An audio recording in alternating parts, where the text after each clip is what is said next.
laughter. It's truly a powerful tool that can transform our lives in ways we never imagined. Let's dive into the incredible benefits of laughter and how you can incorporate more of it into your daily routine.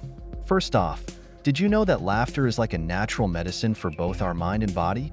When we laugh, our brain releases endorphins, those feel-good hormones that reduce stress and boost our mood. It's like a free therapy session that leaves us feeling lighter and happier. Not only does laughter improve our mental well-being, but it also has amazing physical benefits. It can strengthen our immune system, lower blood pressure, and even improve our cardiovascular health. So, the next time you're feeling down, why not try laughing it off? Now, let's talk about how you can practice laughter every day. One simple way is to surround yourself with things that make you laugh, whether it's funny movies, silly jokes, or spending time with friends who have a great sense of humor. Laughter truly is contagious, so why not spread the joy?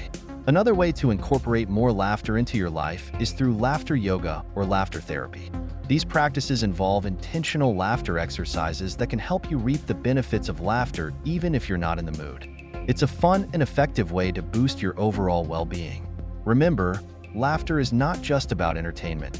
It's a powerful tool that can enhance our quality of life. So, let's embrace the joy of laughter and make it a priority in our daily lives. Start today, and you'll be amazed at how something as simple as a good laugh can make a world of difference.